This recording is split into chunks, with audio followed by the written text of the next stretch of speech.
चालतात ते लिहित नाही, जे लिहितात ते बोलत नाही. पण प्रमोद मांडे ते एक उत्तम प्रेरक हे सगळ्यांना माहिती. त्यांनी अनेक उत्तमोत्तम पुस्तकं लिहून स्वतःला सिद्ध केलेलं आहे. आणि आज त्यांना बोलतं करण्याचं काम मी आणि विवेक देशपांडे मिळून करणार आहोत. 5च मिनिटात प्रमोद मांडे यांची प्रकट मुलाखत आपण इकडे घेणार आहोत. आणि प्रमोद एकमेकांचे छान मित्र आहोत, समव्यसनी आहोत.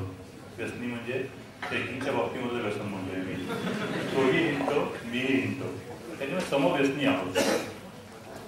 खरं तर राजकारणावरती लिंगाणाच्या पायथ्याशी बऱ्याच वेळेला एकत्र बसून आम्ही चर्चा केलेली आहे आणि त्याच पद्धतीची चर्चा किंवा एकमेकांच्या मारलेल्या गप्पा त्या तुमच्यापर्यंत पोचवाव्यात या उद्देशाने आज हा कार्यक्रम घेतलेला आहे. एक अतिशय महान कार्य आहे. त्यांनी म्हटल्याप्रमाणे 600 किल्ल्यावरती जाऊन आणि 391 किल्ल्यांचा समग्र इतिहास ट्रेकिंगच्या बाबतीमध्ये असेल किंवा थोडासा यात इतिहास असेल, नकाशे असतील, आपल्याकडे तुम्ही उलगडलेला आहे. मला पहिला प्रश्न मला असा विचारायचं वाटतं की अशा तऱ्हेचा ग्रंथ निर्माण करावा हे काम तुला सुचलं कसं?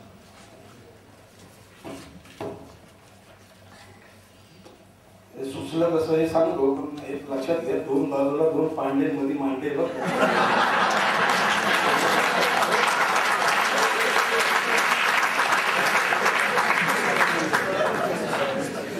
बऱ्याच वेळा असं व्हायचं की किल्ल्याची जर माहिती आपल्याला पाहिजे असेल तर एकत्रित मिळत नव्हते. सह्याद्रीच्या बाहेरचे जे किल्ले आहेत तर त्याची आपल्याकडे कुठे माहिती नाही. आता विदर्भातले काही मित्र आहेत त्यांना सह्याद्रीबद्दल नीट माहिती नाही. सह्याद्रीचे किल्ले ते सर्वसाधारणपणे मराठवाड्यात माहिती नाही. आणि महाराजांच्या इतिहासाला धरून हे जे 27 प्रमुख किल्ले आहेत याबद्दल अनेकांनी लिहिलेले आणि याचं सगळ्यांनाच आकर्षण आहे. परंतु या किल्ल्यांच्या व्यतिरिक्तही काही किल्ले आहेत आणि ते एका ह्याच्यामध्ये कुठेतरी असायला पाहिजे. आणि तुम्ही जर पुस्तक उघडलं त्याला एकत्रित माहिती पाहिजे. आणि बऱ्याच वेळा असं होतं की आपण तो पाहू शकतो. उदाहरण द्यायचं झालं तर पुण्यावरून कोल्हापूरला जाताना एसटीच्या खिडकीतनं डोकावलं तरी 19 किल्ले दिसतात आणि मुंबईला जाईपर्यंत 21 किल्ले दिसतात. खिडकीतूनच बघायचं, खिडकीच्या वर सोडून टाकावर बघायची गरज नाही. त्यामुळे असं वाटलं की सगळे किल्ले जर एकत्रित एका पुस्तकात जर मिळाले तर ते लोकांना उपयुक्त ठरू शकेल म्हणून ते पुस्तक केलं. प्रमुख आतापर्यंतची सगळी पुस्तकं तुम्ही महाराजांना अर्पण केलेली आहेत. म्हणजे आई वडील मित्र यांना न करता महाराजांना अर्पण केले. तर असं का? आई वडील कुणाची कुणाला प्रिय माझे काढून दिलेलं नाहीये. पुस्तकाचं जे महाराजांना अर्पण पत्र आहे ना प्रमोदने केलेलं ते तो लोकांना वाचूनच जातो.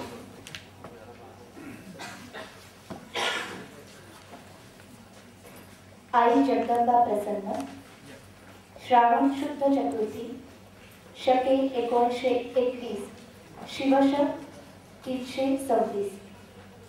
महाराज, सध्या स्वराज्य आहेच, पण सुराज्यासाठी आपण पुन्हा अवतार धारण करावा अशी विनंती मागल्या होती आपणास केली होती. क्षमा असावी महाराज, लिहिताना एक गोष्ट राहून गेली. आपल्या सोबत आपल्या निष्ठावान सवंगड्यांनाही घेऊन यावे ही विनंती. अन्यथा आपले काही खरे नाही महाराज. हिंदुस्थानात खरा निष्ठावान कोण आणि निष्ठावान कोण हे ओळखणं कठीण झालंय. येथे सध्या गिव्ह अँड टेक पॉलिसी चालू आहे. याचा अर्थ आपल्याला नाही कळणार. आपल्या राज्यात अर्धी विलायती आणि हाफ मराठी चालू आहे. आपल्या राज्य व्यवहार कोशात हे शब्द नव्हते. आपल्या सवंगड्यांनाही हे माहीत नव्हते. नाहीतर गजापूरच्या पराक्रमाच्या वेळी बाजीप्रभूने गृह खात्याची, पुरंदरच्या वेळी मुरारबाजीने संरक्षण खात्याची आणि सिंहगडाच्या वेळी तानाजीने महसूल खात्याची रायबासाठी मागणी केली असती. राष्ट्रनिष्ठा, कर्तव्यनिष्ठा आणि स्वामीनिष्ठेचे आदर्श उदाहरण घालून देणाऱ्या बाजीप्रभू, मुरारबाजी आणि तानाजी मालुसरे या भीमपराक्रमी पुरुषोत्तमांच्या पवित्र स्मृती क्रांतिकारकांच्या समितीचे हे पुस्तक अर्पण करीत आहे. महाराज, विनंतीचा स्वीकार व्हावा. आपला पाईक प्रमोद मारुती मांडे.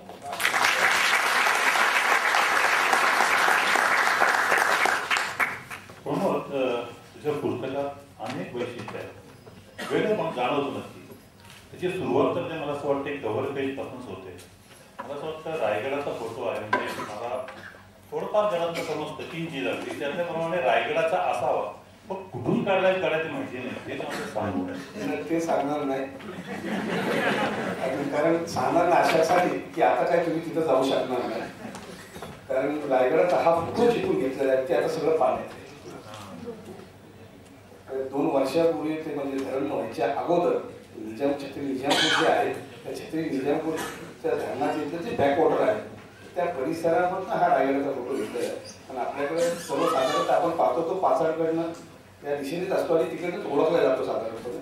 आणि या इकडनं जर पाहिलं तर 3-4 टोक आपल्याला दिसतात. श्रीगोंदे टोक आहे, हिरकणी आहे, टकमक आहे आणि भवानीकडा आहे. म्हणून हा फोटो आपण कव्हरवरती केलेला आहे. प्रमोद काका, तुम्ही इतके फिल्मात की भटकंती केली आहे, ट्रेकची व्याख्या सांगा ना आम्हाला. ट्रेकची व्याख्या म्हणजे काही लोकांचा असा समज आहे की आपली पूर्ण ताकद तिथे लावायची. बऱ्याच वेळा असं होतं की तो वर जाऊन एवढा दमलेला असतो की तो आडवाच पडलेला असतो. ट्रेकची व्याख्या म्हणजे 100 लोक जर आपण गेलो, येताना 100 पाहिजे, 98-97 नको. ही खरी ट्रेकची व्याख्या. प्रमोद, मला असं वाटतंय की लिंगाण्याची मोहीम तू केली होती. तू तसं बेसिकली हळद ट्रेक करताना आहेच आहे. शिट्ट्या मारताना म्हणजे कॉलेजवरती तुही मारल्या असतील कदाचित, मीही मारल्या होत्या, पण त्या वेगळ्या कारणासाठी होत्या. पण हसत खेळत आणि शिट्ट्या मारत लिंगाणा ती काय भानगड आहे? काय कॉलेजला गेल्यानंतर शिट्ट्या मारायला लागतात नक्की, म्हणून मी कॉलेजला गेलोच नाही.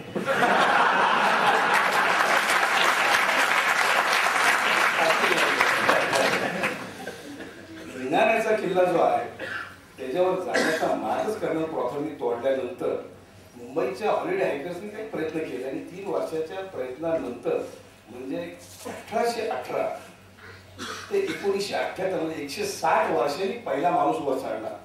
त्यानंतर 31 डिसेंबर 1979 संतोष गुजर वर्ण पडून मृत्यू पावला आणि लिंगाण्याची प्रचंड दहशत पसरलेली होती.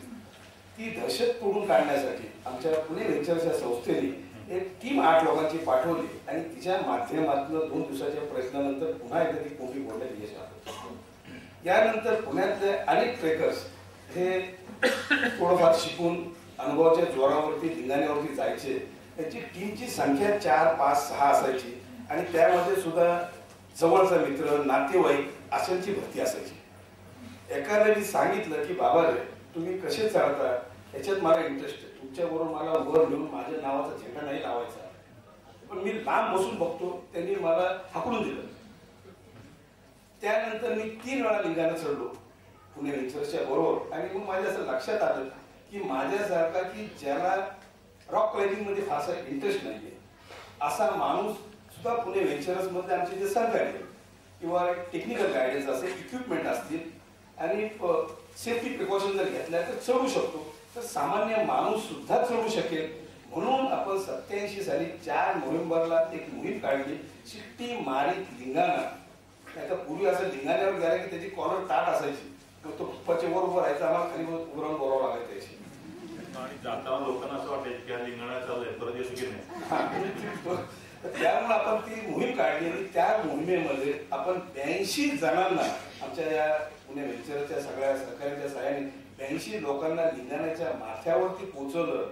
एकमेव मला ती घटना अशी आठवते की खालच्या सगळ्या गावांमध्ये लोक उभी होती, की बारीक मुलं दिसत होती. त्यांनी सांगितलं की आज आमच्या आयुष्यात हयातीमध्ये काही पिढ्यांमध्ये हा आखरीत आम्ही पहिल्यांदा पाहिलं की लिंगाण्याला मुंगीसारखी माणसं लागलेली. जेवढे गेले तेवढे परत आलो. किंवा मुलं होती ते किती, मुलं किती होती, मुली किती होत्या? 6-8 वयाची त्यावेळेस ती मुलं होती. एक 62 वर्षाचा म्हातारा त्याच्यामध्ये होता. आणि या सगळ्यांकडनं आपण ते करून घेऊन त्यासाठी समोर रायडिंगाच्या पठारावरनं सुद्धा संपूर्ण आपण निरीक्षण करत होतो की कुणी कॅरेबिनर काढतंय किंवा कुणी काय करतंय, हे सगळं आपण केलं. आणि क्लाइंब जो केला त्या मुलांच्या समोरच की पहिला माणूस वर चढून गेला आणि तो कसा चढतो हे सगळं त्यांना दाखवलं. आणि म्हणजे सगळं बरोबरच केलं, नाहीतर वर्ण येऊन आपलं हळू ड्युटी टाकली आणि खाल्लं चढलो असं नाही झालं.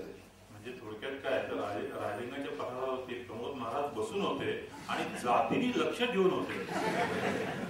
प्रमोद काका, याच्यासारखं चलो सर्जा भवानी करा याच्याबद्दल थोडंसं सांगा. आणि विशेष म्हणजे ती 2 जी कुत्री तुमच्या मागे मागे मागे मागे होती. आता कुत्रीच आमच्या मागे लागलं तसं कोण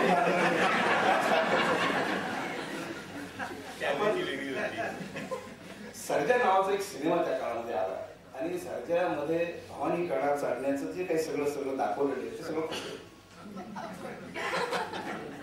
तुम्ही सिनेमा पाहिला तरी तो भवानी कडा चढत असताना मागच्या बाजूला सुवेळामाची दिसते. सुवेळामाची राजगड आहे. तर त्यामुळे मुलं म्हणजे आमची मुलं विचारायची, म्हणजे सर्जाचं आता तुम्ही नाव काढलं म्हणून सांगतो की माझ्या लहान मुलांना घेऊन मी प्रभातमध्ये तो सिनेमा पाहिला.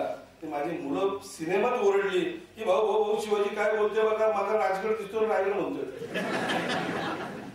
ही फॅक्ट की मुलांना ते कळतही होतं, असं तर राग नाही. म्हणून मुलांसाठी आपण ती मोहीम आपण आखली. तर त्या मोहिमेमध्ये सुद्धा 100 लोकांनी भाग घेतला आणि आपण सगळे पाचाडवरनं चालत टोकाच्या खालनं एक बॅच पहिल्यांदा गेली. तर त्याच्याबरोबर कुत्र आले होते. आता कुत्र म्हणजे सगळ्यांचं लाडकं म्हणून ते कुत्र आपण घेऊन त्या पायथ्यापर्यंत भवानी काळ्याच्या पायथ्यापर्यंत करून सगळं खिंड चढून आणि सगळे क्लाइंब करून निघून गेले.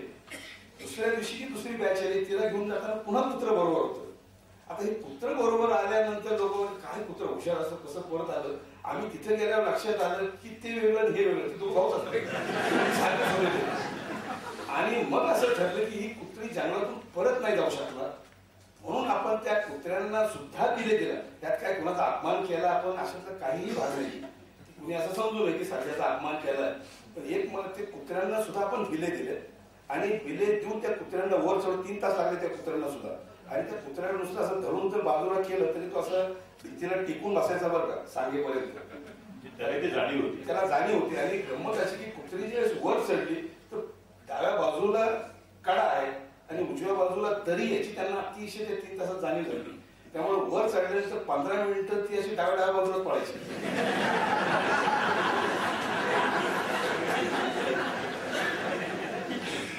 कारण या मोहिमेमध्ये जे काही आमच्या बरोबर होते ते सगळे सर्जा तर वर चढलेच, पण ज्या लक्ष्म्या खाली ढोल वाजून त्या सर्जाला प्रोत्साहन देत होत्या त्या अशा 20 लक्ष्म्या सुद्धा आम्ही वर चढवल्या.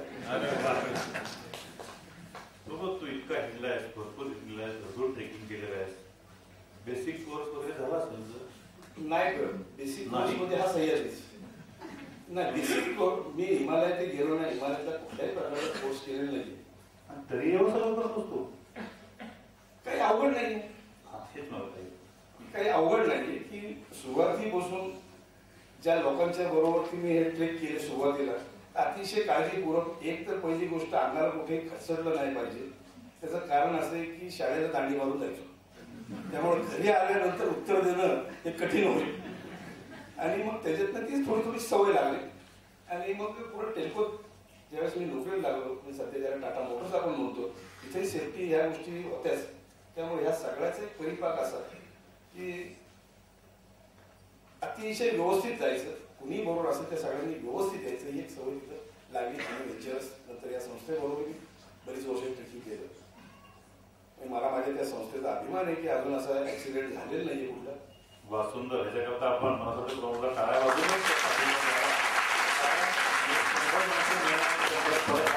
हे खूप काम अवघड असतं. मी एक संस्था चालवतो, पण ऍक्सिडेंट हे होऊ शकतात आणि ऍक्सिडेंट होताना किंवा झाल्यावरती काय काळजी घ्यायची याचंही सगळं आपल्याकडे सामुग्री तयार असावी लागते. यानंतर स्वातंत्र्य संग्रामातील संविधा हे पुस्तक तुम्ही आधी लिहिलं होतं, त्याच्याबद्दल आणि तुमच्या बाकीच्या पुस्तकांबद्दल आम्हाला थोडं सांगा. स्वातंत्र्य संग्रामातील संविधा हे जे पुस्तक आहे म्हणजे याच्या सगळ्यांच्या मागची खरी प्रेरणा आहे ती बघत असेल. मी ज्या भागामध्ये राहतो तो भाग पुण्यातला ऐतिहासिक भाग आहे, फार जुना भाग येतो. खरं तर तो भाग शहाजी राजेंनी वसवलेला तो शहापुरा, त्याच्यानंतर सोमवारपेठ झालं. परंतु आमच्या भागामध्ये हे असल्या ऍक्टिव्हिटी ही भानगडी नव्हत्या. ही खरं तर भानगडच की तो माणूस घराच्या बाहेर पडला म्हणजे काहीतरी लफडे हे अनेक वर्ष लोकांचा समज होता की हा रेग्युलर जातो कुठचा.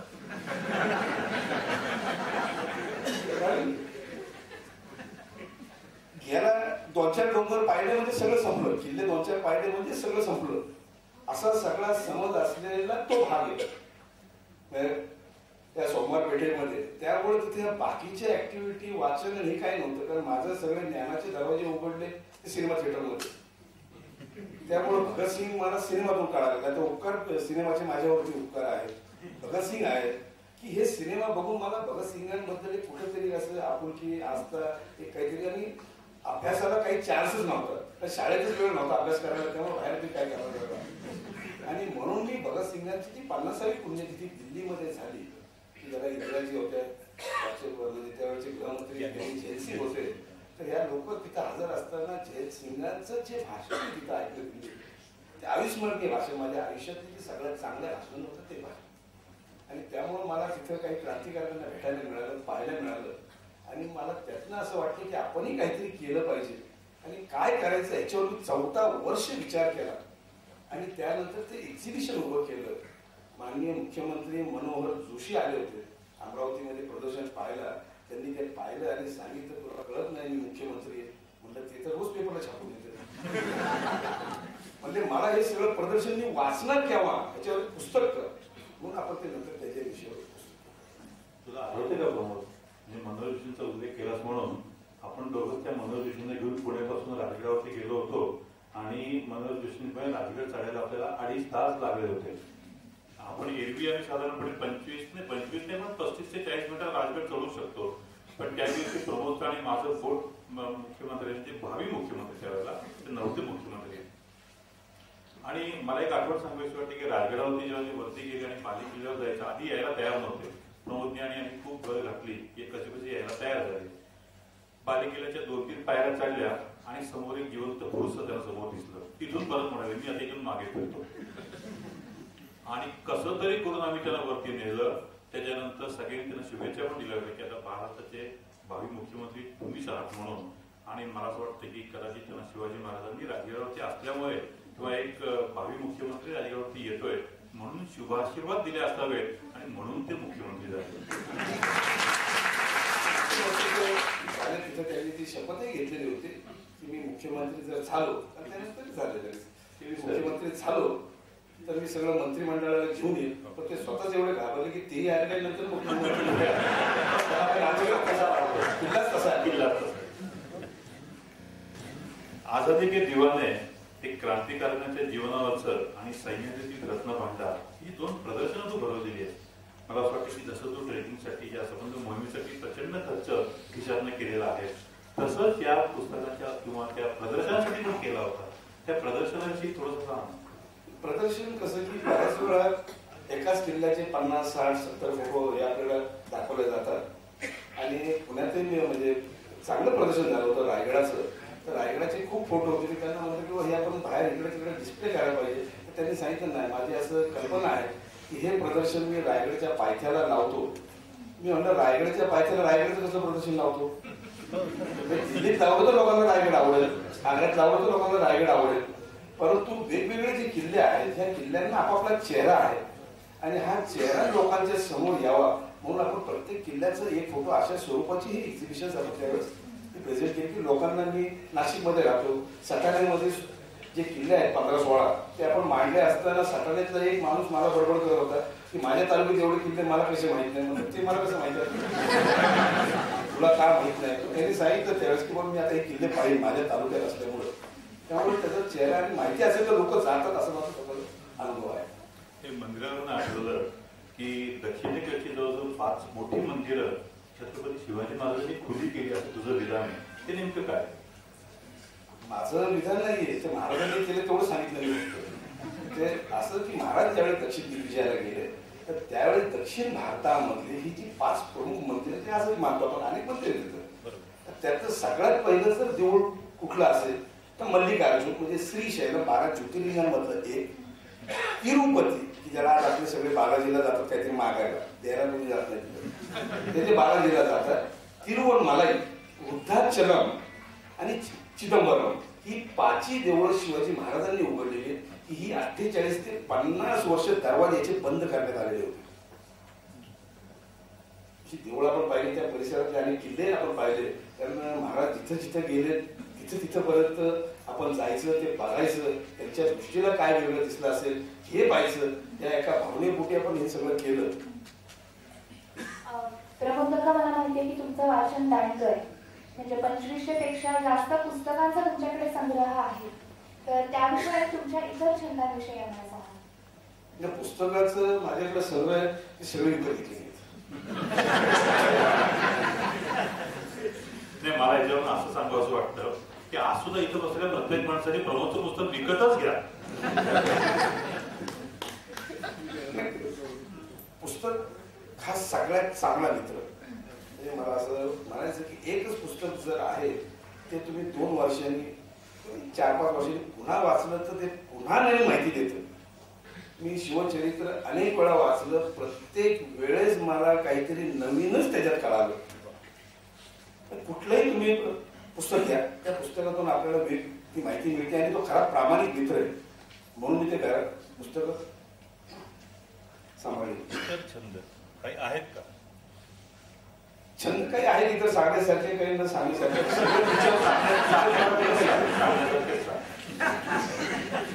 पुस्तक किंवा त्याच्यावरती नकाशे गोळा करणे किंवा फोटो, हे काय आहे की मी माझ्या पर्सनल कलेक्शनसाठी हे सगळं केलेलं होतं. आणि त्याचा नंतरच्या काळात एक संग्रह तयार झाला. एक संग्रह तयार झाल्यानंतर मित्रांचाच आग्रह असायचा की आता लोकांना तरी बघू दे. म्हणून आपण हे क्रांतिकाऱ्यांची जी चित्र होती, हे एक योजना आपल्या डोक्यात अशी होती की 2006 साली भगतसिंगांची 75वी पुण्यतिथी आहे. त्या निमित्ताने हे जे सशस्त्र क्रांतीवरती विश्वास ठेवणारी जी लोक होती, त्या सगळ्या लोकांचं एकत्रित अशी सगळी माहिती, फोटोग्राफ हे सगळे कुठेतरी प्रेझेंट करून हे राष्ट्राला अर्पण करायचं. म्हणून हे सगळं काम मी करत होतो. 14 वर्षांनंतर ते फायनल झालं की आपण काय पद्धतीने हे सगळं करायचं. तर याचे पेंटिंग आपण प्रोफेशनल लोक याच्याकडनं बनवून घेऊन ते घरात असायचे. लोक म्हणायचे मग तुझ्या घरात काय ठेवतोय, आपण एकदा लोकांना बघू दे. म्हणून आपण ते 97 साली पहिल्यांदा ते 100 फोटो, 111 फोटो ते प्रेझेंट केले. आणि ते प्रेझेंट केल्यानंतर असं झालं की मला त्याच्यातच गुंतून पडावं लागलं. मग ते धनुष्य उचललं, आता मला ते ठेवता येईना आणि माझं कामही मला पुढं करता येईना. आणि म्हणून मग मी त्याच्यात ते अडकून पडलो की मला 2006 साली ते सगळं पूर्ण झालं नाही. आता प्रयत्न चालू आहे, त्याच्या पुढचे बरोबर काम आपलं चालू आहे, पण आता भविष्यात पूर्ण केव्हा होईल. हा माणूस मी त्याचा वेगळा छंद सांगायला तयारच नसते. मी एक छंद सांगतो बायको समोर बसली विचारू. आणि गंमत अशी आहे की तुझ्याही बायकोचं नाव प्रतिभाच आहे, माझी बायको समोर बसली तेच नाव आहे, त्याच्यामुळे पंचायत नाही. पण एक छंद मला सांगावा असं वाटतं, तुम्हाला सगळ्यांना तो आवडेल.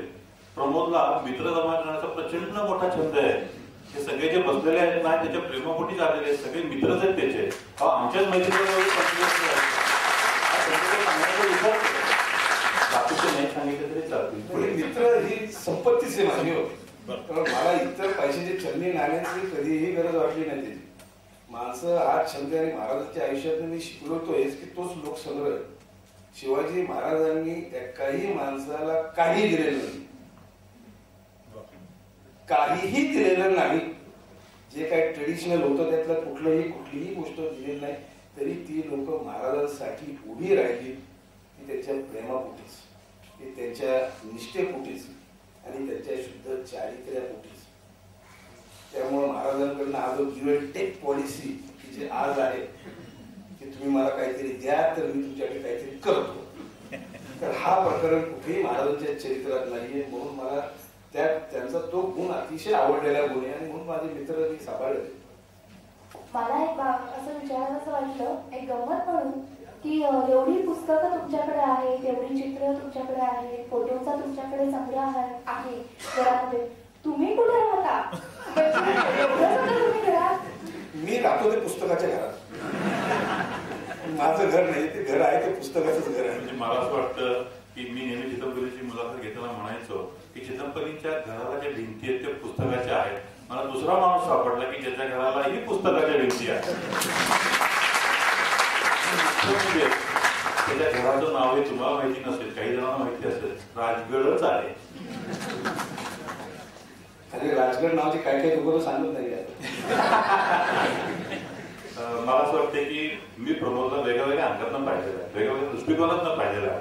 जरी माझा तो मित्र असला तरी तो सामाजिक कार्यकर्ता आहे हे मी अनुभवलं, पाहिलं. ज्यावेळेला किल्लारीचा भूकंप झाला होता त्यावेळेला ते किल्लारीच्या भूकंपाला प्रमोदनी जे काम केलं, ज्या सावधतेने ते काम केलं, जे जिथे जायचं आहे तर आपण कशा परिस्थितीत तिथे जायचं आहे हे जे काम केलं त्याविषयी आपण प्रमोदकडनं ऐकूया. किल्लारीचा जो भूकंप झाला त्यावेळेस आमच्या टेल्को आणि व्हेंचरर्स सगळ्यांना ती सामाजिक जाण असेल किंबहुना टेल्को ही आमचं एक कौटुंबिकच कंपनी होती त्या काळामध्ये आणि त्यामुळे असं की समाजावर आलेलं संकट आहे त्याला आपणच उभं राहिलं पाहिजे आणि सगळ्यांनी इतकं विचार केला की कुठलीही धावत पळत आम्ही तिथे गेलो नाही. एक दिवस पूर्णपणे त्याच्यावरती अभ्यास केला आणि नंतर आमच्या असं लक्षात आलं की आपण जी टीम तिथे गेलो तर आमच्या बरोबर जवळजवळ आम्ही 150 लोक 3 गाड्या कंपनीने प्रोव्हाइड केलेल्या होत्या. 100 घमेली, 100 कुदळ, 100 फावड्या सगळं आम्ही रेडी तिथे होतो बरं का.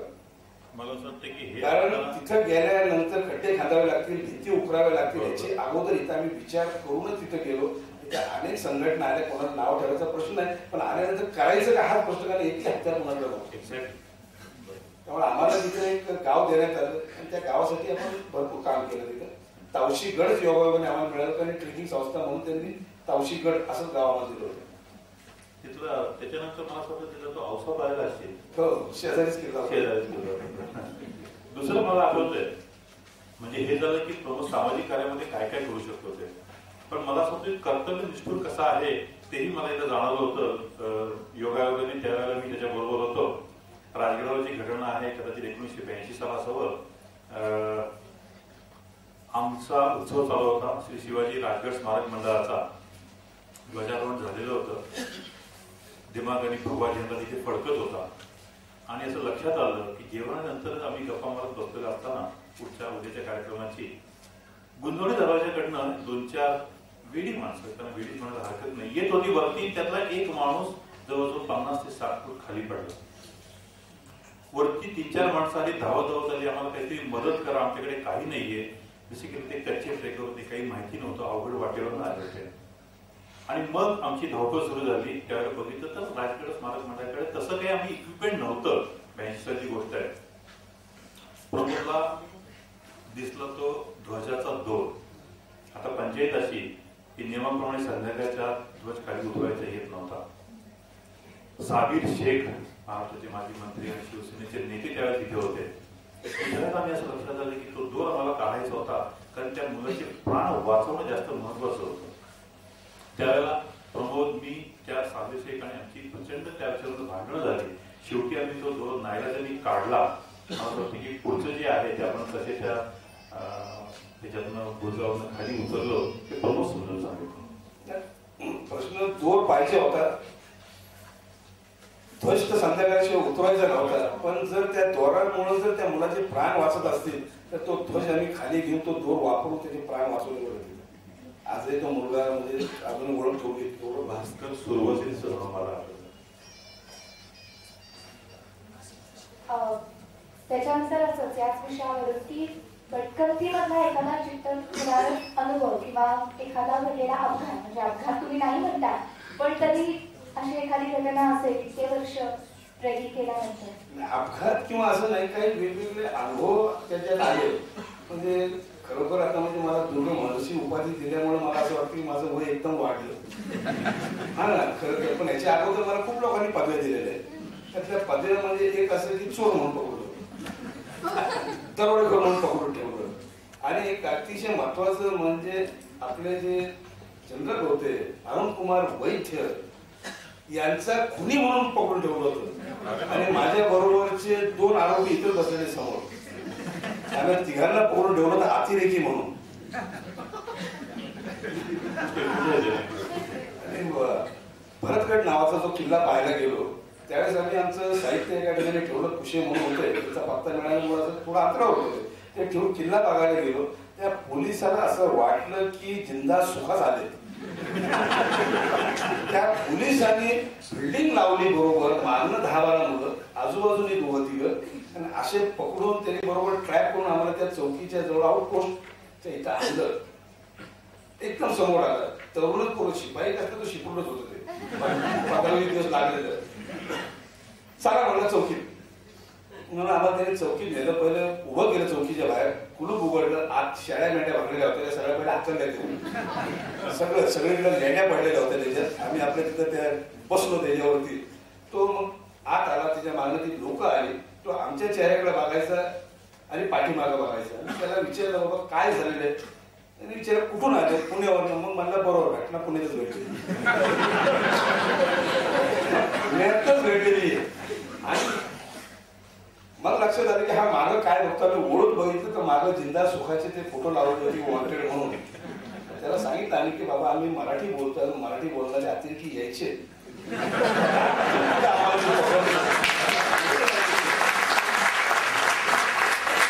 एका ठिकाणी त्याचं आमची लहान मुलं बरोबर होती, म्हणजे माझा विशालही बरोबर होता. कोकणातून म्हणजे केळशीमध्ये घटना आहे. माझे मित्र अगरवाल होते, त्यांचा मुलगा होता. की लहान पोरं अशी घेऊन आम्ही सीशोरला सगळा ट्रेक करत होतो. तर एका बाईंनी आम्हाला बघितलं, तिने आपल्या घरातल्या मुलांना हाका मारली, सोन्या गवण्या नाण्या सगळी गोळा केली, अशी मोजली तिने आणि जवळ घेतली, म्हणजे पोरं पळून चालले. अशा अनेक उपाध्याय आहेत. त्याच्यात असं पण चांगली उपाध्याय मला वाटतं आप्पासाहेब दांडेकरांनंतर दुर्ग महर्षी ही उपमा फक्त प्रमुख मांड्यांना दिली गेलेली.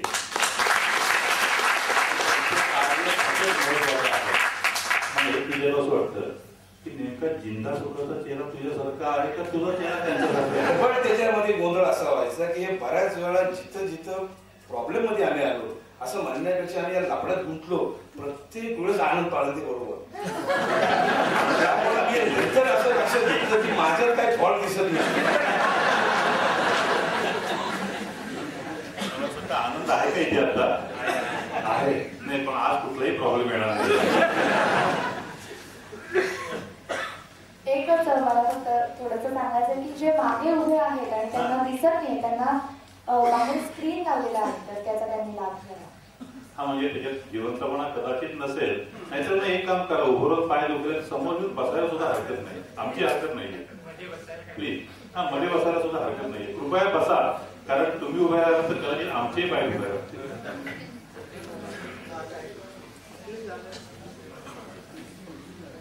प्रमुख काका, राजगड किती वेळा पाहिजे? 45 वेळा राजगड किल्ला पाहिजे. आणि घराचं नाव राजगड ठेवण्यामागचं प्रयोजन काय? माझं नाही ठेवलेलं, त्या घराचे मालकच घुसले आहेत, त्यांनी त्याला राजगड नाव ठेवलेलं. आणि ते अतिशय हुशार खाली त्यांनी राजगड परमिट रूम पण काढलेले. त्या राजगड मध्ये मी राहतो. काय म्हणतात मी काय सांगणार त्याला काय? कारण पूर्वी मी राजगड मध्ये राहतो म्हणलं तर स्वामीवरची लोक म्हणाले ते परमिट रूमच्या नेमकं कुठं आधी लोक मला पत्ता सांगायचे. अरे बापरे, म्हणजे आता हे म्हणजे या घराला भेट न नाही का? याला त्याचे दरवाजे बंद करून टाकले. तो मग हे जे सुंदर पुस्तक तू निर्माण केलेलं आहे, खाजगीला प्रश्न पण तो ओपनली विचारतोय, बराच किती खर्च साधारणपणे? तो सगळा जो आता छापलाय त्याचा खर्च इन्कम टॅक्सला विचारून सगळं सांगते. पण ते मला जो काय आता म्हणजे ह्याच्यासाठी जी आता धावपळ करावी लागली ती साधारणतः 1,20,000च्या आसपास तर थोडंसं फोटोसाठी. कारण माझ्याकडं 30-40 वर्षात म्हणजे 30-35 वर्षापूर्वीचे काही फोटोग्राफ्स होते आणि ते छापण्याच्या लायकीचे जेवढे नव्हते त्यासाठी पुन्हा पुन्हा काही वेळा जावं लागलं. कारण आम्ही ट्रेकिंगला ज्यावेळेस जात असू तर त्यावेळेस सकाळी असलो तरी सकाळी फोटो काढणारच. त्यामुळे तो कसा असेल काय नाही, आगे जर लाईट असेल काय असेल योग्य वेळेला जाऊन धावपळ करावं लागेल. आणि म्हणजे मला असं वाटतंय की सामान्य माणसांनी स्वतःच्या खिशातले 1,20,000 टाकून त्या पुस्तकाच्या निर्मितीसाठी प्रयत्न करावा, एक निश्चितच कौतुकास्पद आहे. की मला मला बोलू दे, मुलगी असते म्हणून काय झालं, मला बोलतो झालं. पुस्तकाची किंमत आहे 950 रुपये, किल्ले आहेत 391. मी आहे बँकेत कामाला, मला हिशोब थोडासा पटकन जमतो, म्हणजे 2 रुपये 42 पैशाला एक किल्ला पडला.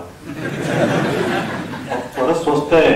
मला असं वाटतंय की 2 रुपये 42 पैशाला कुठेही किल्ला प्रमोदनी जे काम केलंय ना त्याचं मोल मी करत नाहीये, परंतु हे एवढ्या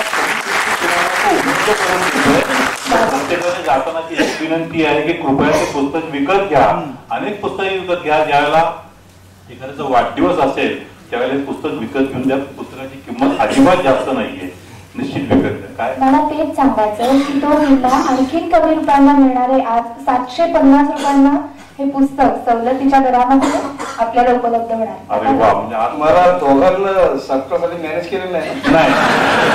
आम्हाला काय जाताना मुलाखत घेण्यामध्ये चुकून वाकून एखादं पुस्तक देतो एवढंच फक्त, जास्त काही ते प्रबोध. मला असं वाटतं ते सगळ्या ह्याच्या मोहिमेमध्ये करेगड नावाचा एक किल्ला आहे. तो एक किल्ला शोधायला गेला होता आणि आता जी नवीन जी पद्धत आहे ना, एकावर एक फ्री, तसे मला वाटतं तुला एकावर 2 फ्री मिळाले होते. ती गमत सांग मला. काय की करेगडाचा उल्लेख बऱ्याच वेळा आलेला होता की करेगड बघायचा आहे आपल्याला. तर नाशिक भागामध्ये आम्ही बऱ्याच वेळा गेलो होतो. मग त्या सगळ्या डोंगरांचे असे फोटो काढून आणले. त्या टेल्कोमध्ये त्या भागातले लोक खूप होते, त्यामुळे सगळ्यांना दाखवली की यातला कुठला किल्ला आहे का, तर तो नाही असं त्यांचं म्हणणं पडलं. त्यानंतर आम्ही इथनं एक टीम गेलो. मी आनंद होता, DN प्रभू आहेत, असे आम्ही 8-10 जण गेलो की आता सगळेच डोंगर आपल्याला तपासायचे. मग आम्ही गेलो पहिल्या डोंगरावरती, इथं नाही म्हणजे तिकडे जा. मग आम्ही दुसऱ्या एका डोंगरावरती गेलो. तो डोंगर पाहिल्यानं लक्षात आलं की हा किल्ला आहे. वरती भवानीचं देऊळ होतं. खाली आल्यानंतर एका म्हाताऱ्या माणसाशी आम्ही गप्पा मारल्या आणि त्याला सांगितलं की बाबा ह्याला तुम्ही काय म्हणता, त्याच्यावरती पायऱ्या आहेत, त्याच्यावर नाही म्हणलं भवानीचं डोंगर म्हणतो. पण मला याच्यावर सगळं जे काही दिसतं हे किल्ल्यासारखं आहे, याला गोळा आहे, खूप गोष्टी आहेत. पण आम्ही याला कधी कधी काळ्याचा किल्ला पण म्हणतो.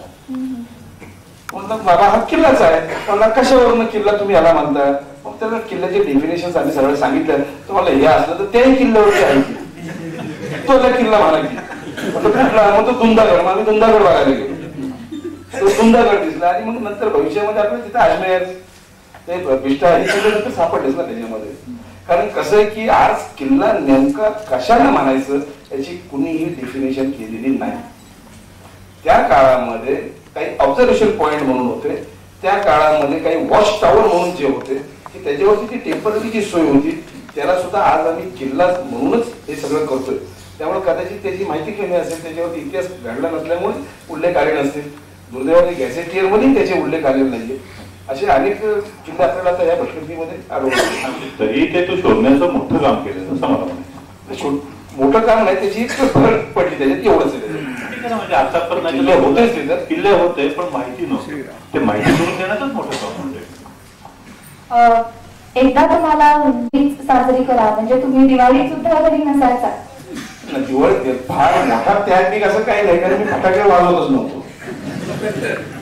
त्यामुळं दिवाळीमध्ये आम्ही टेल्को सगळेजण असल्यामुळं सगळ्यांना 4 दिवस साधारणतः सुट्टी असायची आणि मग त्याला शनिवार रविवार असं धरून ते सगळं प्लॅनिंग असायचं.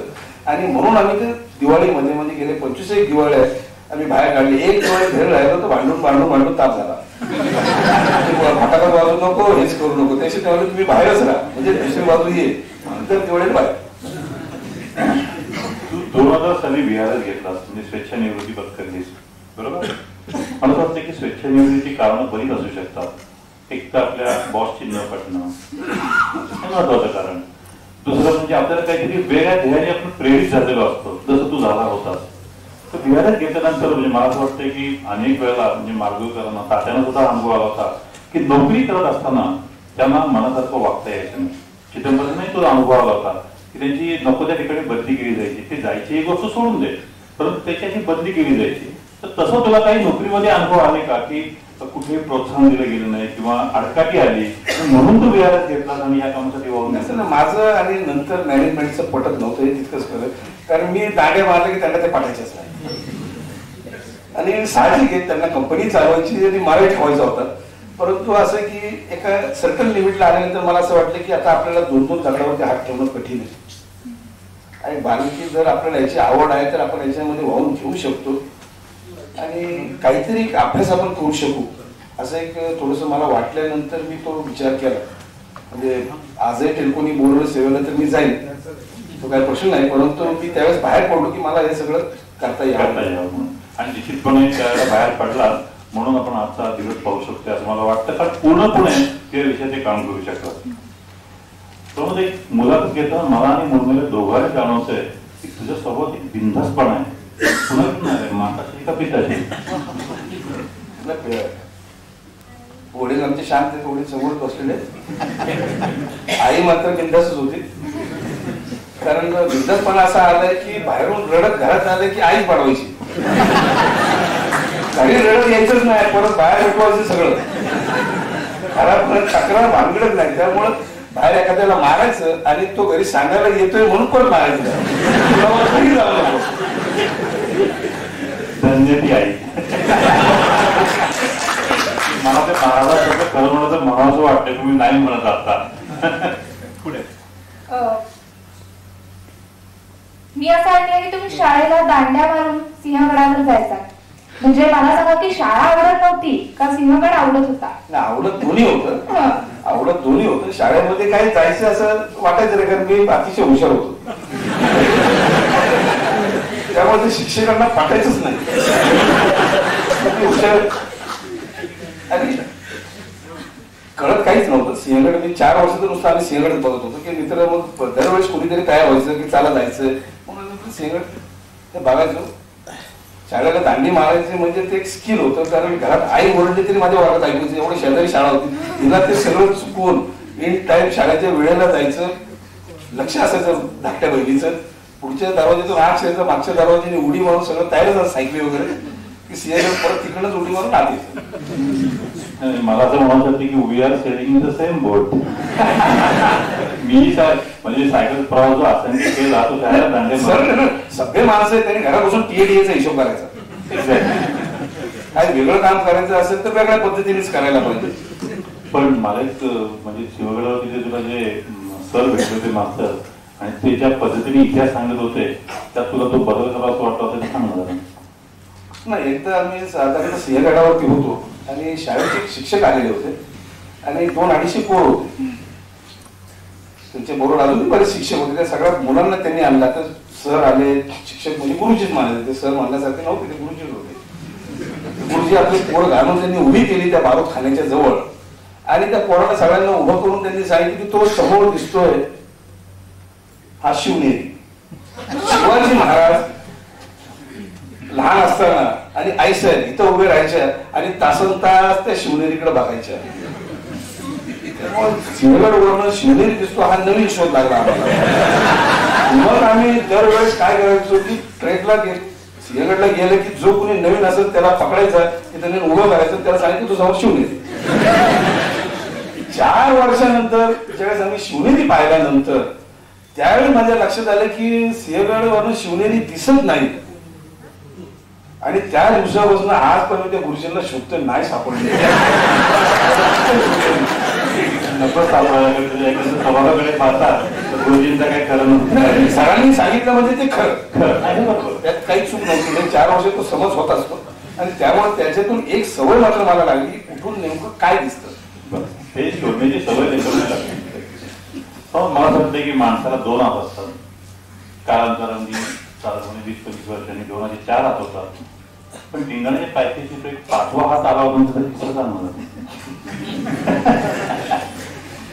आपण लिंगाण्याची जी पहिल्यांदा मोहीम केली त्यावेळेस एक टीम आपली 50 लोकांची आली आणि सगळं क्लाय केलं. आपल्या पुणे व्हेंचरची सगळे लोक ती खाली लिंगण माचेला मुक्कामाला गेली. दुसऱ्या दिवशी दुसरी टीम आली. तर त्या टीमच्या स्वागतासाठी त्यांना दुसऱ्याशी घेऊन आम्ही सगळे जाणार होतो. म्हणून आम्ही तिथं मुक्काम केला त्या मोहरी गावामध्ये. त्या मोहरी गावामध्ये मोरे नावाचं कुटुंब म्हणजे इतिहास प्रसिद्ध मोरे, त्यातले हे मोरे. त्या मोऱ्याचं घरामध्ये एक बाज होती, ती आम्ही मागून घेतली. त्यांनी आम्हाला दिली दोघांना. मी आणि पोपट भापकर माझा मित्र. हा पोपट आणि मी दोघं त्याच्यावरती मोशीला लावून झोपलो आम्ही दोघे. पोरं आपली लहान ती घालवलेली आपली खाली बोलत जावा पोर खाली. आता पोपट भापकर हा ब्रह्मचारी सभ्य अतिशय सज्जन म्हणजे सकाळी विठ्ठल विठ्ठल करणारा माणूस. आता रात्री पहाटेच्या दरम्यान काय झालं माझ्या चिठ्ठीत झाली वळवळ. मला काय सुचानाच, घाबरलो एकदम. एक तर अंधार भुडूक सगळा. त्यामुळे मी आपलं हळूहळू एक तर साप हा माहिती होता की काय होऊ शकतं काय शिरू शकेल साप. मी आपला हळू सावधगिरीची भूमिका घेऊन त्याचं तोंड पकडा म्हणून पटकन ते पकडत हात घालून पकडला. माझ्या लक्षात आलं की हात आहे. मी माझ्या डॉक्टरला काय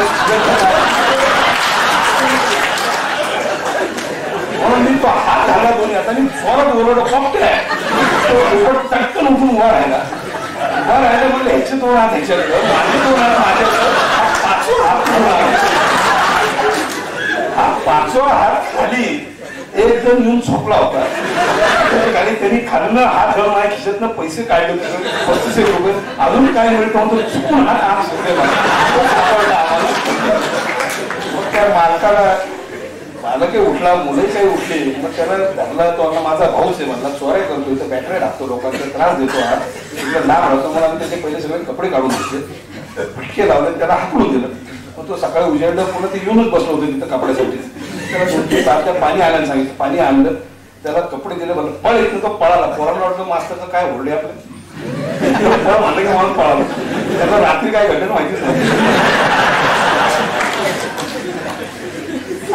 या सगळ्या उपक्रमासाठी शासनाकडून काही मदत मिळाली का? आता शासनाला काय लागली तर आपण माहिती द्यायची तयारी.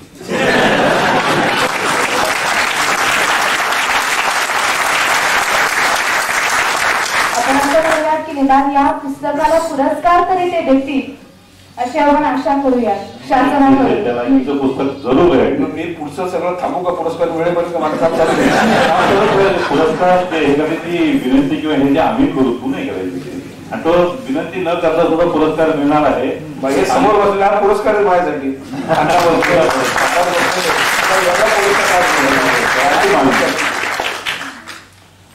एवढं मोठं पुस्तक लिहिलं मला असं तर तुला आपल्या ट्रेकरला एक सवय असते की दिवसभरात आपण किती चाललो काय रात्री आपण टिपणं काढतो तशी टिपणं काढली होतीस का किंवा डायरी काय लिहिली होतीस का? नाही अजून काही कॉम्प्युटरला सगळं फीड आहे. हा सगळं फीड आहे ते डिलीट नाही होणार. खरं बोलतोस तू? खरं बोलतो ज्याची शंका आहे मी त्याशी लिहून काढायचं म्हणजे तुला असं म्हणायचंय की हे जे काही अजूनही म्हणजे मला कॉन्फिडन्स आहे ओव्हर कॉन्फिडन्स नाही अजून. मला असं वाटतं की माझे जर डोळे बांधले आणि एखाद्या डोंगरावर कुठं नेऊन सोडला तर 15 मिनिटं जर मी फिरलो तर तुम्हाला सांगेन महाराष्ट्राला पण कुठं उभे आहोत. अरे वा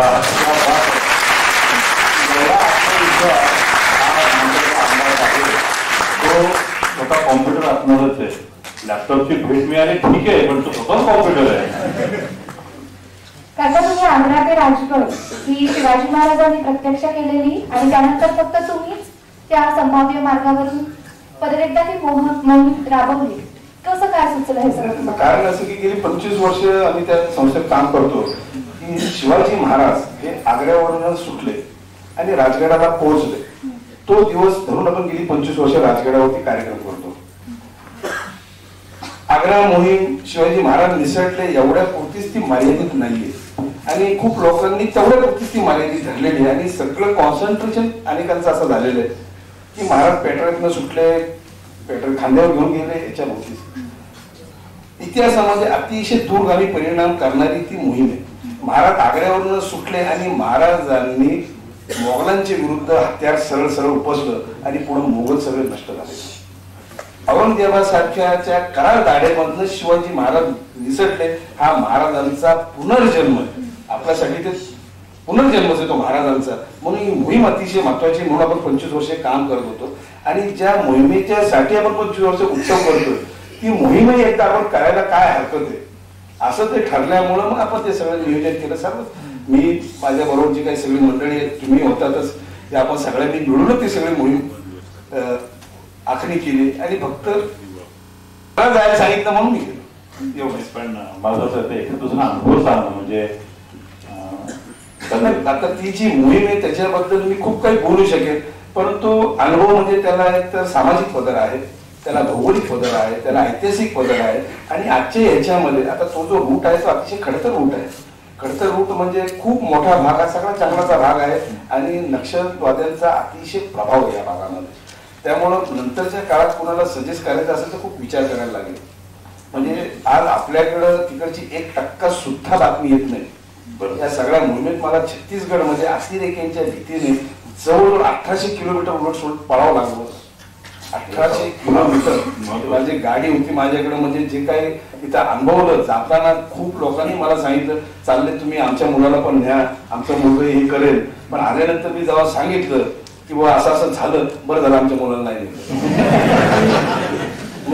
ही जी काय आमच्याकडं टेंडन्सी लोकांची आहे की बाबा शिवाजी महाराज पाहिजेत पण तो शेजारच्या घरात पाहिजे. माझ्या घरात आला तलवार फिरवली माझा टीव्ही फुटलं काय करू. त्याच्यामध्ये मला वाटतंय तुझे आवाज त्या ह्याच्यामध्ये तुला काही सराया पाहायला मिळाल्या असतील तर सरायचा हा एक वेगळा प्रकार की जो महाराष्ट्रामध्ये सर्वसामान्यांना माहिती नाही. आपल्या महाराष्ट्रामध्ये जे काही किल्ल्यांचे प्रकार आहेत तशाच स्वरूपाची ही सराई असते. त्या सराया उत्तरेकडे खूप आहेत. शेरशाह, सुरीनी, अकबरानी, काही औरंगजेबानी बांधलेल्या सराया आहेत आणि महाराष्ट्रामध्ये अशा 4 सराया आहेत. एक फर्दापूरला आहे, अजिंठ्याला एक आहे, रसलपूरला एक आहे आणि वर्ध्यामध्ये नाचनगावला आहे. तर हा एक वेगळा कन्स्ट्रक्शनचा हा प्रकार आहे की जी सराई आहे ती सराई म्हणजे आपल्या शंभरवाड्यासारखी असते आणि त्याच्या जी भिंतीच्या आतल्या बाजूला सगळ्या रूम्स असतात की लोकांना राहण्यासाठी, मधल्या बाजूला ऑफिसर लोकांना राहण्यासाठी. त्याच्यामध्ये घोडे असतात, उंट ठेवलेले असतात की जर सरकारी कुणी जर बातमीदार आला तर त्यांनी तिथे तो घोडा किंवा हे रिप्लेस करायचं. हा आपल्याकडे माहिती नाही याचं कारण सराई म्हणजे लॉज बरं का त्या काळात तसं पाहिलं तर की जाणाऱ्या येणाऱ्या लोकांना ट्रेड रूट्स वरती ते लॉज म्हणून वापरता यायचं. आपल्याकडे ते नसल्यामुळे त्याची फारशी माहिती नाही. मगाशी तुम्ही म्हटलात की तुम्ही हिमालय पाहिलेला नाहीये, पण खूप जणांना खरं तर हिमालय पाहण्याची खूप इच्छा असते. तुम्ही का नाही कधी तिकडे गेला? हिमालय मी खूप लांबून पाहिला. हिमालय खूप सुंदर आहे, ती देवभूमी आहे, त्यात काही प्रश्नच नाहीये. परंतु सह्याद्री हा तेही पेक्षा मोठा मी मानतो बरं का.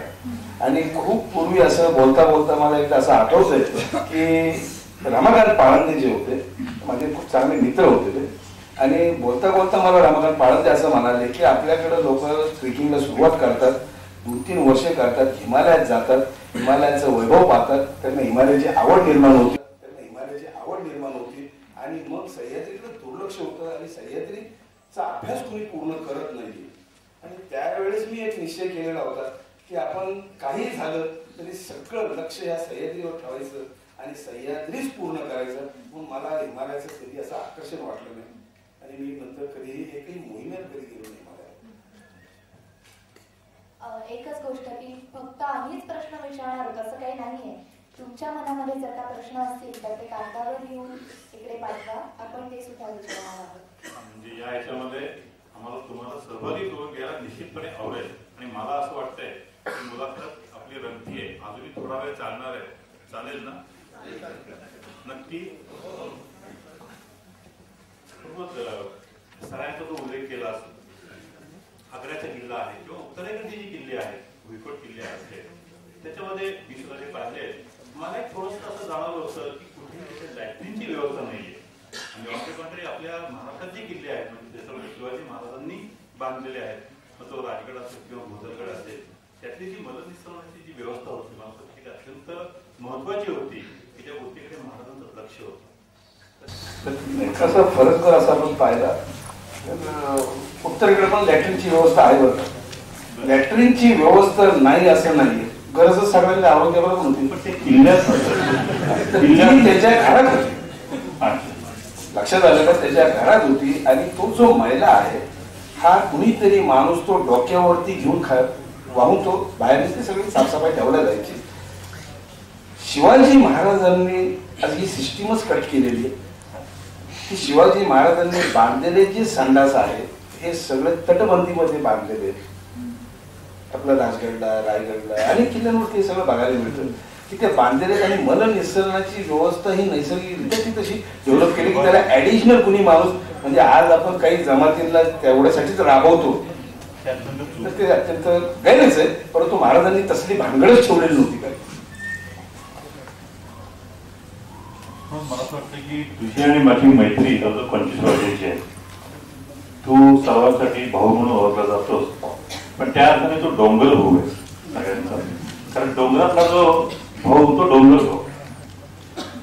तुझी 35 वर्षाची तपश्चर्या आज या पुस्तकाच्या रूपाने इथे येते. म्हणजे मला असं वाटतं की तुला जी ऋषितुल्य उपमा दिली त्या पॅन्ट आणि शर्ट मध्ये तो आधुनिक ऋषीच आहे असं मलाही वाटतं. काका तुम्ही राजगडावर किल्ले दर्शक नळ्या लावल्या होता, म्हणजे त्यातून पाहिल्यानंतर नेमका तो किल्ला समोरचा जो कोणता असेल तो दिसायचा. तर या आणि अशा काही उपक्रमांबद्दल सुद्धा आम्हाला थोडंसं सांगा ना. आपण राजगडावरती गेल्यानंतर लोक बाले किल्ल्यात जातातच आणि बाले किल्ल्यावरनं सह्याद्रीचं सगळं वैभव दिसतं बरं. आणि किल्ले तेच दिसतात, 12-13 किल्ले आपल्याला राजगडावरनं दिसतात. म्हणजे मकरंदगड आहे, प्रतापगड आहे, रायगड आहे, लिंगाणा आहे, पुरंदर आहे, सिंहगड आहे, लोहगड, विसापूर, तुंग, तिकोना हे सगळे किल्ले दिसतात, पण सामान्य माणसाला त्यातला एकही किल्ला ओळखू येत नाही. आणि त्याला जर तो किल्ला दिसला, ओळखता आला, तर त्याला ते निश्चित आवडेल. आणि तिथं काही नसतो कधीच. म्हणून आपण काय केलं की अशी एक उभी नळी लावली आणि ज्या उभ्या नळीला आडव्या नळ्या लावल्या. आपण दोघं सुद्धा त्यावेळेस म्हणजे एस के कुलकर्णी सकाळचे संपादक हे आलेले होते. आपण अशा त्या सगळ्या नळ्या लावल्या की त्या नळीवरती आपण नाव लिहिलं होतं. ते नाव सुद्धा टेल्कोमधनं मी घेऊन आणलं होतं. बिल्डिंग सगळं नाव लिहिलं होतं आपण, लिंगाणा, रायगड, ते पेंट करून मग त्याच्यावरती आपण गिरवलेलं होतं ते सगळं. की त्या नळीतनं जर पाहिलं तर समोर लिंगाण्याचा किल्ला दिसेल. म्हणजे तुम्ही उघड्या डोळ्यानंतर तो लिंगाणा ओळखू शका. अर्थात माझं हस्ताक्षर एवढं चांगलं होतं की नंतर लोकांनी स्पॅनर नेऊन ते नाव काढून आणली. एवढे हुशार लोक आपल्याकडे आहेत. हा, आणि एक जण तर त्या नळ्यांवर चढून पायपाच्या वर बसलेला मला सापडला नंतर 2 वर्षांनी. त्या बाळाला खाली घेऊन जरा बराच बडवला आम्ही तिथं. परंतु अजूनही प्रश्न असा की आपण लोकांसाठी करतो, ही सोय म्हणून करतो. की मला असा प्रश्न आहे की ते पोरगं त्या पायपावर चढून बसलं, हे कार्ड घरात कशावर बसत असत.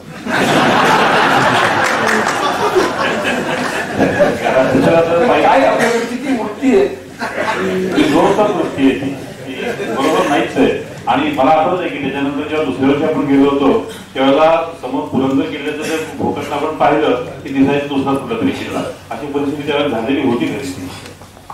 आपण काही किल्ल्यांवरच्या पुणे व्हेंचरर्स आपल्या संस्थेच्या माध्यमातून अनेक गडांवरच्या टाक्या आपण साफ केल्या. त्याच्यामध्ये की काही साफसफाई केली, की कुठं अनावश्यक झाडं आहेत ती झाडं तोडली आपण, किंवा ज्याच्यामुळे तटबंदीचं नुकसान होतं. आणि आपण असं पुणे व्हेंचर माझे सगळेच सहकारी, म्हणजे काही सहकारी समोर आहेतच, ते आपण सगळ्यांनी मिळून हे केलेलं. कारण एक त्या किल्ला जगला पाहिजे, जपला पाहिजे या भावनेमध्ये. एक प्रश्न इकडे आलेला आहे. अन्नवटी रावले यांच्या तैलबैया मोहिमेविषयी सांगा. आपण लिंगाण्याचा शोका पाहिला तो सर केला आणि त्याच वेळी असं ठरलं की काहीतरी थोडीशी वेगळी मोहीम आपण करायची. 31 डिसेंबर जो सगळे लोक साजरा करतात, आता आमच्याकडे पैसे नसायचे म्हणून आम्ही करत नव्हतं असं काय राहत नाही, पण 31 डिसेंबर आपण वेगळ्या पद्धतीने साजरा करू म्हणून 31 डिसेंबर 87 ला आपण हे जे तेल बायऱ्याचे जे सुळके आहेत त्या 2 सुळक्यामध्ये 2 भिंती आहेत. त्या भिंतीची मोहीम अशी आखली की एका दक्षिण भिंतीवरती दोघांनी चढायचं, उत्तर भिंतीवरती दोघांनी चढायचं, ह्यांनी तोड खाली टाकायचा, ह्यांनी तोड खाली टाकायचं, त्याची गाठ मारायची आणि वरून एक दोराचा ब्रिज बनवायचा. म्हणजे लोकांनी दक्षिण भिंतीवर चढायचं, त्या दोरावरनं लटकून उत्तर भिंतीवरती यायचं आणि उत्तर भिंतीवरनं रॅपर डाऊन व्हायचं. म्हणजे क्लाइम्बिंग, व्हॅली क्रॉसिंग आणि रॅपलिंग ही योजना माझ्या सगळ्या मित्रांच्या समोर मांडली पुणे व्हेंचरच्या कमिटी समोर, आणि त्यांनी त्याला होकार दिला. या मोहिमेमध्ये धाडस करायला सगळे येतात, पण काही लोक असे की ज्यांना ही संधी प्राप्त होत नाही. म्हणून आपण याच्यामध्ये लंगडे, लुळे, पांगडे, आंधळे, बहिरे, काने सगळे नेले होते, तपासून नेले होते. त्यातलं एक आंधळे जे आहेत की ते शंकर रावळे, की ज्या शंकर रावळ्यांनी ही संपूर्ण अंधारी ती मोहीम चालवली. गंमत अशी की शंकर रावळ्यांना कुठंही उभं केलं तर तिथं स्टेडी उभे राहायचे. त्यांना आम्ही सांगायचो तुमच्या पायापासून 2 इंचावरती 700 फुटाची दरी आहे. शंकर रावळे तिथं स्टेडी उभे राहायचे. शंकर रावळ्यांचा अजिबात प्रॉब्लेम नाही, पण खालनं शंकर रावळ्यांना पाहिलं की इकडं लोकांचं त्याचा तिरपीट उडायची. शंकर रावळ्यांना आपण लाल ड्रेस दिलेला होता की सगळ्यांना लोकेट व्हावे म्हणून. प्रश्न त्यांना भीतीचा नव्हताच हो, त्यांना दिसतच नव्हतं तर घाबरलं. प्रश्न आमचा होता, दिसत आम्हाला होतं. पाहत होते त्यांची मोठी पंचायत होती, त्यांना काय सर म्हटलं की चालायचं की सर्वांना त्याच्यामध्ये सहभागी होता यावं. एक सामाजिक थोडंसं बाहेर ठेवून का माझे बाहेर सरकार त्याच्यावरती फार कटाक्ष असायचं. आपण वृद्धांसाठी एक मोहीम केलेली होती की वृद्धांना पाठीवरती घेऊन तोरण्यासाठी आमच्या टीम सगळी. थोडक्यात मला असं वाटतं जसं शिक्षण सर्वांसाठी तसंच साहस सर्वांसाठी हीच मोहीम त्यांनी राबवलेली होती. 391 किलोची मोहीम तर आपण संपवली, बंदी केली चांगल्यापैकी. आता आपके बाद झेंडे आपल्याला लावायचे म्हणजे परदेशातले किल्ले केव्हा पाहणार आहे ते आधीच सांगतो की ज्या गोष्टीला पैसे खर्च होणार आहेत त्याकरता मी आणि इथे सगळेजण तुला मदत करायला तयार आहे, पण तिथे काम करावं माझं मी बघू शकलो असतो. महाराज जर तिथे गेले असेल मी आतापर्यंत जाऊनही आलो. त्यामुळं पहिल्यांदा जे आपलं आहे ते आपण बघूच आहे.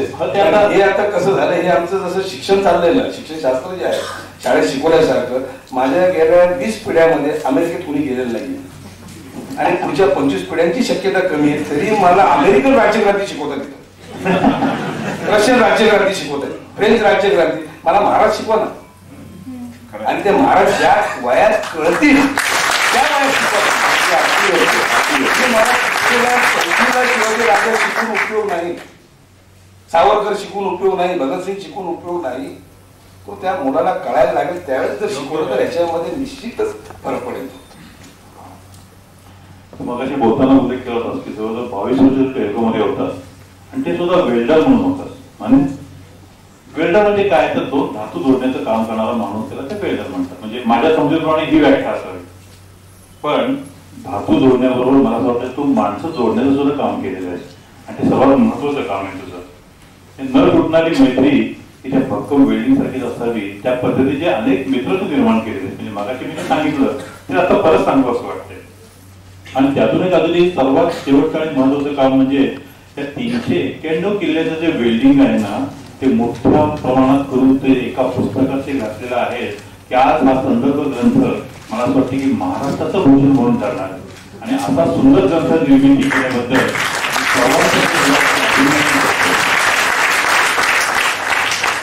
मला असं वाटतं की ही आता मोहीम जवळजवळ संपत आलेली आहे. काही प्रश्न आपण अजून विचारणार आहोत, परंतु या पुस्तकाची जशी आता पहिली आवृत्ती निघालेली आहे तशा दुसरी आवृत्ती निघो. आणि आधीच सांगतो की दुसऱ्या आवृत्तीच्या वेळेला सुद्धा 20 तुझी मुलाखत घेणार आहे. आधीच तुझा वशिला लावून ठेवलेला बरा, दुसऱ्या कोणालाही बोलू नको. आणि मुंबई तुला पण यायचं असेल, लक्षात आहे ना. दुसऱ्या आवृत्तीच्या वेळेला आपल्याला परत मुलाखत घ्यायला यायचंय काही महिन्यात किंवा एखाद्या वर्षामध्ये. खरं आहे ना? खरं खरं त्यावेळेला कोणा आवृत्ती मागू नका, पांडे आहे पण एक आवृत्ती आहे. मला असं वाटतं की अजून एखादा प्रश्न असेल विचार म्हणून. संदीप तापकीर यांनी विचारलंय की महाराष्ट्रातील सर्वात अवघड किल्ला कोणता आणि तो का? नाही, अवघड आणि सोपा हे सांगणं सगळ्यात कठीण आहे. त्याचं कारण असं आहे की मला जर तो सोपा वाटला तर तुम्हाला तो अवघड वाटेल. तर तसं नाहीये की काही किल्ल्यांवर चढण्याचे रस्ते इंग्रजांनी तोडून टाकले की या किल्ल्यांवरती मराठी मुलं जाऊ नये. मराठी मुलं गेली तर प्रेरणाच घेणार आणि त्यांनी जर प्रेरणा घेतली तर आमच्या राज्याला धोका होईल. म्हणून 1860 साली ती मोहीम काढून त्यांनी सगळे किल्ले तोडलेले. चढायला काही त्यांचा आता रॉक क्लाइम्बिंग चांगला आहे की जे शिकलेले आहेत त्यांना फारसं कठीणही पडत नाही, काही सरावाने चढू शकतात. अवघड आणि असं काही नाही. साधं सिंहगड आहे की महिन्याला विचार केला तर काही लाख लोक येतात तिथं, त्याच्यातही पडतात ना, त्याच्यातही अवघडच आहे. त्यामुळे असं काही नाही की राजगडच अवघड आहे, ठिकाण अवघड आहे, असं काही नाही. आणि अलग बद्दल आणि कुलम बद्दल आपलं काय मत आहे? मार्गाने किल्ले जाऊन काय सांगू, कळसुबाईची रागच अख्खी मार्गाने. आनंद, कुलम, मदन, कळसुबाई आहे, पट्टा आहे, त्याच्यामध्ये कीर्तन आहे, आड आवडा. आणि त्याच्यानंतर आता हे कोणी फक्त विचारलंय, नाव नाही लिहिलंय त्यांनी. औरंगजेबाने शिवरायांचे केलेले पत्ररूपातील आपण अभ्यासलेले वर्णन आपल्या मुखातून ऐकवा अशी विनंती आहे. विषयात औरंगजेबाचं नाहीये. औरंगजेबाचं आता हे काय फार आहे, म्हणजे 2 तास त्याच्यावरती बोलता येत असं नाही. पण औरंगजेब जो आहे की तो दरबारात त्याची तिची घोषणा आहे. कोश बरवास कसीरुल इक्तिदार मुझफ्फरुल मुमालिक हुकूमत पनाह जिल्ले सुबानी अबुल मुझफ्फर मुईउद्दीन मोहम्मद औरंगजेब आलमगीर शहनशाह गाझी तशरीफ ला रहे. एवढी मोठी त्याची पदवी आहे. पण या पदव्या सुद्धा ऐकून तो चिडतो आणि या पदव्यांचा काही उपयोग नाहीये. आणि मग त्याने तिथं जे एक वाक्य वापरलं ते अतिशय महत्वाचं आहे की याचं फजूल हे शहजाद हे कामच आहे. हमारी आंखों के सामने सिवा अपनी सल्तनत की तामीर कर चुका है. मला एवढ्या पदव्या लावल्या तरी शिवाजी महाराजांनी आपलं राज्य स्थापनच केलेलं आहे. आणि त्याच्यातून त्याला सांगायचं की शिवाजी राजा कसा आहे एवढंच त्याला.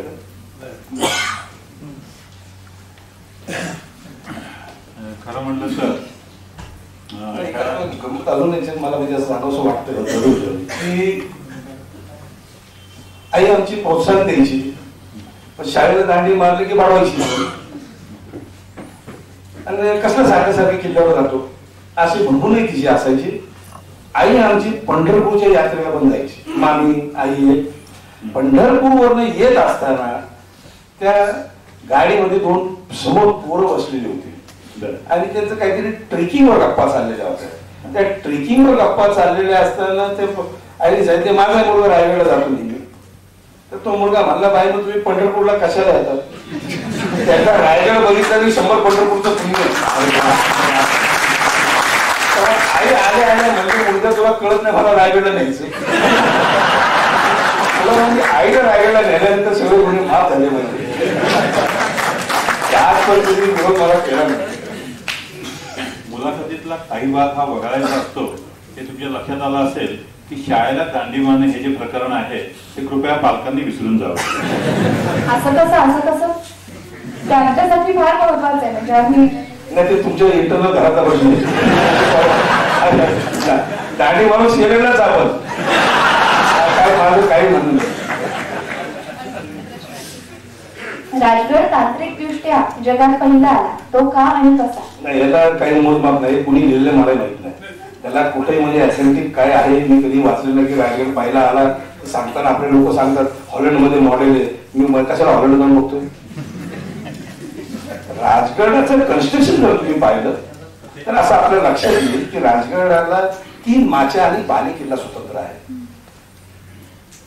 ह्या कन्स्ट्रक्शनला जो काही दगड लागलेला आहे हा दगड सर्वसामान्यपणे तिथं टाकी जी आपण खोदतो तो दगड काढून इकडे युज केला जातो. असा जरी आपण राजगडचा सगळा जरी सर्वे केला अभ्यास केला तर लक्षात येतं की सगळा जो दगड आहे हा 1.5 लाख टन दगड लागलेला आहे. तो सगळा 1.5 लाख टन असा एवढा दगड आहे.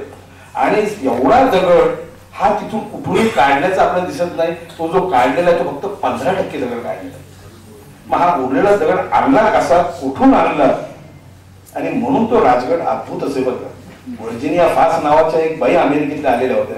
त्यांनी राजगड पाहिला 1982 साली त्यांचं स्टेटमेंट आहे की इतका अद्भुत कन्स्ट्रक्शन याचं इतकं सुंदर लोकेशन असा किल्ला मी जगात कुठेही पाहिला नाही. इतकं सुंदर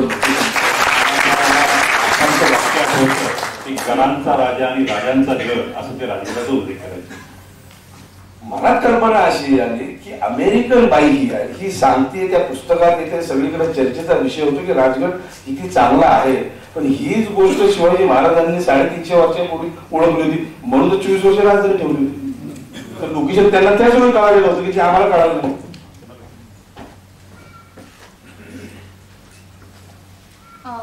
आणखीन एक अनुभव तुम्हाला सांगायला सांगितला आहे की टेल्कोमध्ये असताना जेव्हा तुम्ही दिल्लीला गेला होता राष्ट्रपती मंडळासाठी तर त्याचा अनुभव सांगा. तिथं गोल्ड मेडल कॉम्पिटिशनला गेलो तुम्ही बिल्डर म्हणून असताना आता तिथं बाकीचे टुकार होते ते तुम्ही शाळा त्याचं काय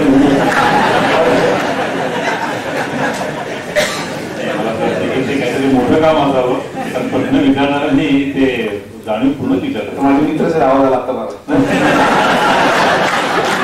मला थोडक्यात या प्रश्नाला त्यांनी पुढे चाल दिलेली दिसते. आणखीन एक विचारलं की पुस्तकाच्या प्रकाशनाबरोबर एखादी सीडी बनवण्याचा तुमचा विचार आहे का? अजून तरी माझा विचार नाही. पण आता कुणी जर ते केलं किंवा प्रकाशनाने तर असं काही असं पण ते चांगली होऊ शकेल कारण आताचा जमाना जो आहे तो कॉम्प्युटर सीडीचा असल्यामुळे पटकन ते होऊ शकेल. आता ग्लान्स आपल्याला जशी जी डिरेक्टरी सीडी मध्ये घेतलेली आहे तसं ही जी मोठी डिरेक्टरी आपली किल्ल्यांची सीडी बनवायला सीडी उद्या बनवू आपण माझ्या नावाने असेल असं काही नाही. कॉपी आहेच ना. तुम्ही आता पुस्तकाचं माझ्याशी म्हणाला की 2 रुपयाचं एक पुस्तक म्हणजे 2 रुपयाला एक किल्ला. आता तो जो 2 रुपयात किल्ला तो मुद्दाम कलर शाबा सांगितलं त्यांना मला किंवा याला 10 रुपये तरी पाठवायला जेरॉक्स काढली.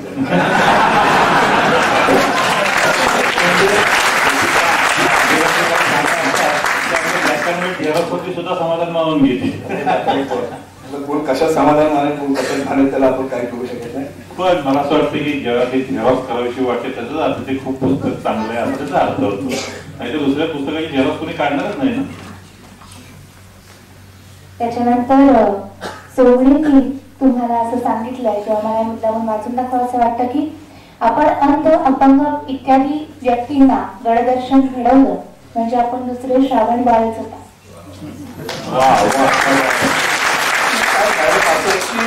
आमचा माणूस जो आहे म्हणजे आता शंकर रावळे जे आहेत की त्यांचा माझ्या आपण केरबाईच्या बाबतीत उल्लेख केला, तर राजगड किल्ला त्यांना बघायची इच्छा होती आणि राजगडला न्यायचं म्हणून आम्ही ठरवलं आणि आम्ही चौघांनी, मी माझे मित्र इंगोली म्हणून आता आले ते आहेत, आम्ही चौघांनी त्या आमच्या माणसाला राजगडच्या बाले किल्ल्यात सुद्धा न्यायला बघा. मॅडम एक सांगतो तुम्हाला, अडचण कसलीच नाही, कसलंही स्किल नाही. अंधा माणसाचं तुमचं स्किल अतिशय मोठे, त्याला तुम्ही तो इथं जर त्यांनी पकडलं ना तर तुमचा उजवा पाय उचलला की तो तेवढाच उचललेला ठेवतो, जोपर्यंत जेव्हा तुम्ही टेकवा त्याच वेळेस तो टेकवतो बरं. त्याला सगळं याच्यावरनं कळतं. आमचं फक्त एवढंच की आम्ही त्याला घेऊन जायचं धाडस केलं. तो चढला, आपण कळसुबाईच्या शिखरावर त्यांना नेलं होतं आणि 82 साली माझ्या मताने हा पहिला अंध माणूस तिथं कळसुबाईच्या शिखरावरती गेलेला. एकच प्रश्न की गडांकडे ट्रेकिंग पेक्षा शिवतीर्थ म्हणून पाहावं याविषयी थोडस सांगा. प्रेरणास्थानच आहे किल्ल्याकडे. आपण चांगल्या दृष्टीने, म्हणजे मला असं म्हणायचं की तुम्हाला इथे नसेल आवडत तर नका बघू. किल्ल्याचं पर्यावरण लागतंय, तुम्हाला त्याचा पाहिजे असं कन्स्ट्रक्शनचा अभ्यास करताय, त्या परिसरातल्या लोकजीवनाचा अभ्यास करताय, त्याचा वनस्पतीचा अभ्यास करताय. खूप पैलू ज्याला ज्या भागातून ज्या याच्यातून आवडेल त्याच्या बाजूने किल्ला बघायला हरकत नाहीये. एक आहे फक्त की मग नाही तर जाऊ नका पण नुकसानही करू नका. मग तिथं जाणं, ती नावं लिहिणं, एखादी वस्तू पाडणं, हे जे उद्योग अनेक लोकांनी केलेले. म्हणजे ज्या राजांनी हा किल्ला बांधला त्यांनी कुठेही शिवाजी, शहाजी, भोसले यांचा किल्ला आत आल्यास कारवाई केल्या जाईल असा आम्हाला अधिकारच नाहीये की तिथं जाऊन आपली नावं तिथं द्यायची.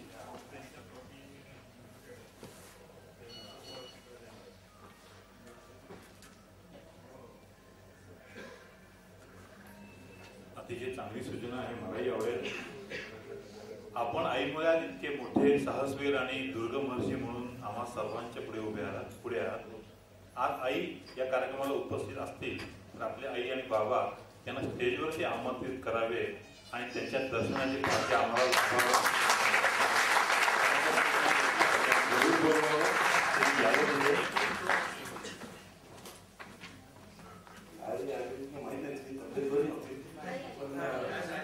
वडील आमचे आलेले, त्यांना आपण इथे दगड बोलूया.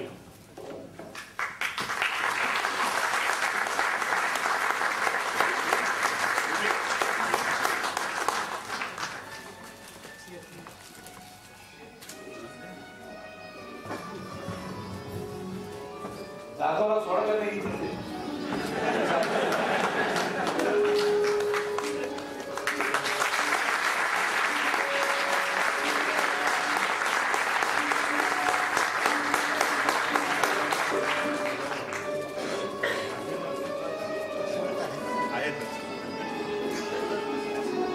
वडील सगळा भारत फिरले त्यामुळे घ्यायची आवड आम्हाला त्याच्यामुळे मिळाली. आमच्या मुलाने जे काम केलेलं आहे त्याला आपल्या सर्वांचा प्रतिसाद दिला हे पाहून खूप आनंद वाटतो. हे काम त्यांनी पुढे चालू ठेवावं. अरे वा,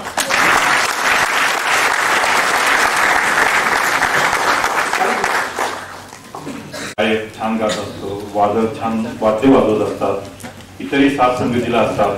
सगळी गोष्टी इथे छान जमून आलेली आहे, खूप रूपाने आलेली आहे. पण कुठेतरी आपल्याला थांबावं लागतं, वेळेची मर्यादा पाळावी लागते. प्रमोदची मुलाखत त्याचा सप्ताह साजरा करावा लागेल. एका तासामध्ये प्रमोदच्या 35 वर्षाच्या आयुष्याचं मूल्यांकन करता येणं हे मला तरी अशक्य आहे. त्यातल्या त्यात जे प्रश्न विचारायचे होते, जे मला वाटते, जे भावले, आपण सर्वांनी मिळून ते विचारलेले आहेत. जाता जाता फक्त एकच सांगू असं वाटतं. मी ज्यावेळेला कोलंबोला सायकलवरून गेलो होतो पुण्यावरनं, थोडं साहस मी पण केलेलं आहे. त्यावेळेला मनोहर महाजन हे माझे तिथे मित्र झाले होते, अतिशय सुंदर असे निवेदक होते.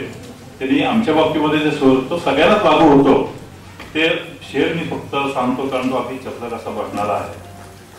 ते असं म्हणले होते, कम नहीं होती भटक जाने से शाने कारवां, ये तो मंजिल की किस्मत है कि मंजिल दूर है.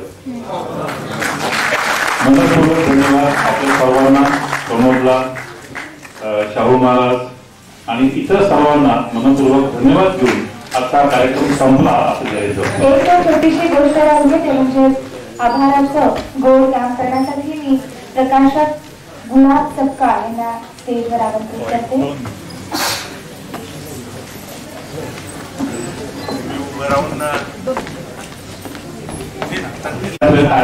नाही महाराज तुम्ही इथं आलात, तुमच्या शेजारी अण्णाही आहेत. बेडेकरांनी या कार्यक्रमाला नकार दिला नाही, पटकन हो म्हणाले. त्यांना तातडीचं काम असताना देखील ते उपस्थित राहिले आणि ते सगळे समस्त शिवप्रेमी गडकिल्ले प्रेमींचे प्रफुल्लता प्रकाशनतर्फे मी मनपूर्वक आभार मानतो. धन्यवाद. परत एकदा सर्वांना नम्र विनंती की जाताना मी बाहेर थांबणार आहे आणि प्रत्येकाला म्हणजे प्रत्येकाच्या हातात पुस्तक आहे की जातीने पाहणार आहे आणि चहा पाण्याची पण व्यवस्था केलेली आहे. तुझ्या सर्वांनी चहा पाण्याची पण व्यवस्था केलेली आहे. तुझ्या सर्वांनी